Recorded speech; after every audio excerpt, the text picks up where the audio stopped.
Hi there and welcome. These are your handover videos for your Sprite Alpine 4. These are a basic walkthrough on how to set up and operate the caravan as if you were coming on or off site. So starting off first, we have your black kit shed here with black lever, which you have to have pulled up like so, to then be able to wind down the jockey wheel onto the tow ball, which will cause it to snap down, press up that red button and expose a green ring.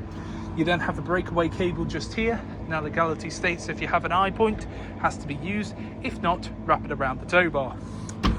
You then have your handbrake just here. To disengage, you press down, and to engage, you just flick up. Now these can come up with a fair bit of force, so make sure your face isn't in the way. You then have 13-pin electric, so if you do have 7-pin adaptation, make sure to bring yourself an adapter. 2 points side by side and 2 points at the back, you have inserts for your legs. Now the caravan itself comes with a leg winder, however you can get yourself a 19mm drill bit and a power drill just to make it that bit quicker. Do not attempt to jack up or level the caravan using your legs, they're simply used for stabilisation. Now I am using test equipment today here, so I have a red propane gas bottle. I'd always recommend propane over butane just because it has a better performance in winter.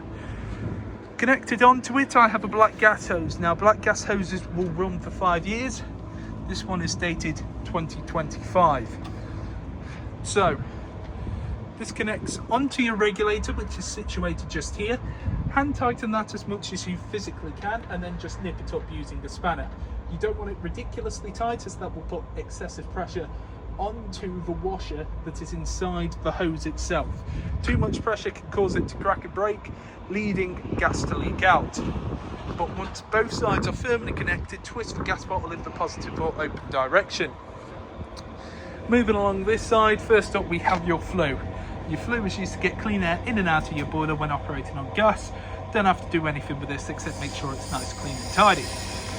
We then have an acroll full of clean drinking water just here, and your water pump. So to remove it, press in on the trigger and you have to pull out. Now it does have 2 rubber rings, so it can come out a little bit stiff. You then have this cap to go over the top of the acroll to ensure no nastiness gets in, and then at the bottom we have your strainer. Now as you can see, they do have a little bit of a tendency to curl up, so you can either straighten it out before every use, or my recommendation is getting some PVC tubing or something similar to that, wrapping it around so it's always nice and straight. Then to plug in this in, all you have to do is press in. Next to it we have your battery locker. This example doesn't have a battery fitted, however if you wanted to, it's 2 terminals and it's either a 12 or 13mm spanner. They change it every year just to be annoying. You then have your plug-in for your mains just here. Mains plugs in, nice and simple, and then you have a little bit of cutout to be able to feed it through. Motor mover will be gone over on collection. Then just going to go round to the other side and you have your toilet capacity. So first up we have your cassette. Now to remove this, you press up on the handle and pull out towards you. Now this handle does also extend out and up, so it can be used similar to a carry-on suitcase. What you want to do is open this up, twist that head to the side. You want to tilt and at the same time press and hold continually to vent it out. Now my recommendation, as you've just seen there, is to open up this capacity, feed it some fresh water, give it a little bit of a shake, and again tilt and vent, just so it doesn't honk. Then on this cap just here, you have measurements of both imperial and metric, and that is for your blue chemical. Blue chemical goes into there, back it on, then push this in so the orange handle sits behind those white teeth. Then above you have your flush tank. The flush tank itself has a capacity of around 12 litres, however I wouldn't recommend putting in any more than 10 as you don't want to overfill the capacity. You can also add pink chemical which works as a bleach without being corrosive, however please do not put actual bleach down here as it will corrode the plastics. Now, you don't want to travel with either of these 2 fulls, so just up here got a little bung to drain off any remaining water from the flush tank. The caravan itself will be fully drained off before you leave with it. Underneath your right hand side seat you have all of this here, so I wouldn't recommend storing anything. You have your boiler just here. You then have your 2 flow jets, which is what will pull through the actual water itself. You then have this yellow drain valve just here, facing in the position as it is now. That is allowing the flow of water to come through, which you can hear. It's gently pulling through the water from the aquarelle outside to the boiler. However, when you collect it, it will be in the vertical position. Vertical position is the drain mode. Have that up permanently unless you're actively wanting to use the caravan, especially through November to March, as it may freeze over and burst the pipes. And make sure that it's always up when travelling, just so you don't have water sloshing around the system that can cause damage. This silver box on the side is your battery charger. You then have your trips and your fuses. All your trips in the upright position and all your fuses in the correct position as well. I'd always recommend carrying some extra fuses across the van. You then have heating and hot water and charger, which are both illuminated, a reverse polarity setting just here, and a complete system shutdown button. Press that in, nothing inside the caravan is able to operate. You also have some more information on your trips and fuses by pulling down this panel, and on the side here we have essentially the brain box for your motor mover, which you can access a panel to pull it down if you ever need to do a reset. Above here we have your main control panel. Now this control panel operates your water, your lighting and your power. So first up, you can see internal temperature is 12 degrees, external is 10 degrees, 58% humidity. Those humidity sensors aren't the best in all fairness. You then have time and date, which you can access how to set them properly in the settings panel, and then the amount from the leisure battery. Now, as I'm currently plugged into mains, it will show first that lightning bolt to show it's charging, and then it will say full as long as I'm plugged into mains with sufficient source. As this doesn't have a battery on, it won't be able to operate to show me that. So first up, I have the pump button. So when I press in, a border will appear around it. So I pressed it in, the water is being pulled through, so I'd come over and check my taps, which I'll show you in a second. I usually recommend about 2 to 3 minutes to allow it to be pulled through, and then opening up your taps for about 30 seconds. Next we have awning light, which I'll press in and go to the outside, and you can see that's on. You then have lighting for internal. So I have dimmer 1 and dimmer 2. I press in on both of them, and you can see dimmer 2 is representative of this side and dimmer 1 is representative of the other side.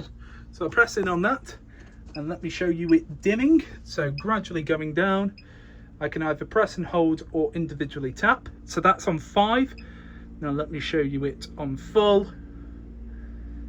And there you go, that's full there. And then you turn off by pressing in on the middle dials. Next, we have the amount of power coming into the van. So it shows 13.7 are coming from the actual mains lead itself. Nothing from solar, nothing from vehicle. I can then go to the side and it shows the amount of AC current, and I can also set a limit for that. Then I've got settings, which I press in, and it's general settings. So time, date, day, screen brightness, screen timeout, pairing of Bluetooth devices, and key beep. Key beep just means that when I press in on a button, it is going to beep at me. I then have radio just here, and inside this cupboard I have the radio module, which has the plug-in for the aux. However, standard to any sort of radio, you can tune and scan and set presets, and then you have modes, so off, FM, DAB, aux or off, and you can also connect via Bluetooth, and then you have your volume on your side. Now, the settings itself does have an advanced part, and to access that you press and hold in, he says.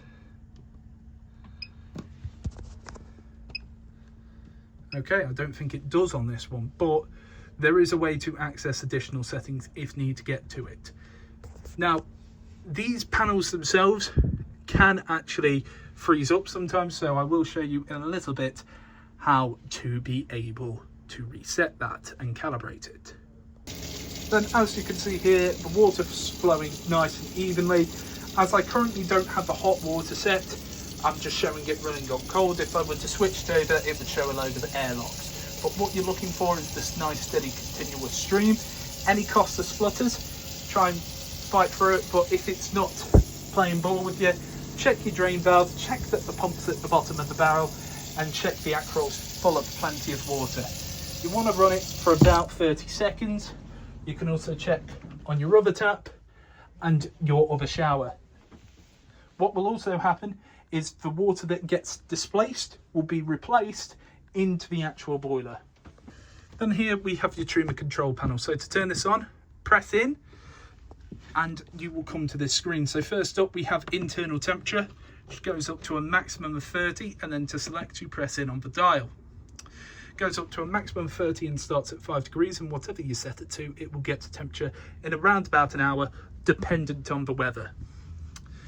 Next we have the water temperature, so it's either off, eco, which will get the water temperature to about 40 degrees, hot, which will get it to 60, or boost. Now what boost does, it prioritizes heating the boiler over heating the actual caravan itself, and that is for around half an hour. After that half an hour, it will then drop it back down to eco.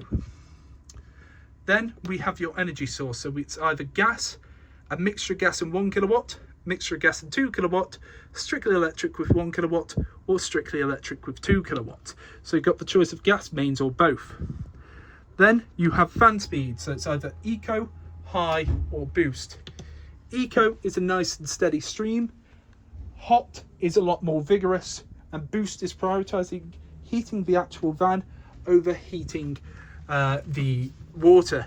Now if I don't have the heating on at all, let's turn this off completely and I go back over to this fan, it's either off or vent. And what vent does, if it's a nice day like today, you'd have open your windows and it can circulate the air across the caravan.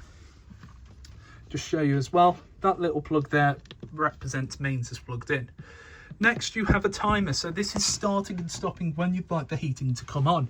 So you first input the time by hours, then minutes, and the same for the end. Then we have the actual time, so it's currently not 21 minutes past midnight. Select the correct time, it is a 24-hour clock. Then that spanner setting is your additional setting, so offset, temperature, brightness, 12 or 24-hour clock, language, index, or reset. I'm not going to run through that, as we have set this to what we believe the most user-friendly panel to use. However, if you'd like to have a look inside your book pack to see what they represent, then please do so. Now to turn this off completely, press and hold in. It will then flash up, say off, and it's completely off. And to turn it back on, you do the exact same. Then here we have your toilet operation. So open up the lid, press in the button, and you can hear that motor. That motor is what will push around any water inside the system. Then to remove the waste, where are you? Got this handle here, pull it towards you, opens up the cassette, pull it back to shut it up so you can remove the cassette, and then when it is absolutely full, there'll be a red light on there telling you to empty. Then here we have your hob, grill and oven. All of this operates on gas. So what you have to do, press it the dial, twist it to the side and press your igniter. Now it may be a case when you first come to use this that the flames will light and then cut out. That is natural, that is the gas making its way through its system. So just relight it and it should be all good. This is what it looks like when they're all lit. As you can see, nice blue, clean, continuous flames. Turn it off, back to the central position. And it's the same concept for your grills, so press in, twist to the side, press it on gas. Now it may be a case one side will light up than the other. Again, that's natural. And finally, your oven. Now make sure this tray does not intrude on the igniter. So press in, twist to the side, and then you can see all nice and lit. The only other real thing to note, you need to travel with this glass sheet down, but don't put it down until all of these burners are cold to the touch. And if you're traveling with gas bottles, make sure they are turned off. Then here we have your Dometic fridge freezer. So this is operative from 3 different choices. So to turn this on, press and hold in on this grey button. It will flash up and go to its most recent memory, which in this case is mains. You can then change the mode by pressing in this button. So I press it once, it's going to go to auto. Auto automatically chooses what the fridge thinks is the best source to use. So in this case, switches to mains. Now when I press this again, it's going to go over to that battery symbol. That battery symbol is only representative of 13-pin electric whilst towing, so when I press it, it's going to flash up and beep. Press it again and it goes over to gas. Now for gas on the heating and on the fridge, I'd recommend you run through the hob grill and oven first, just to make sure the gas is coming through completely fine.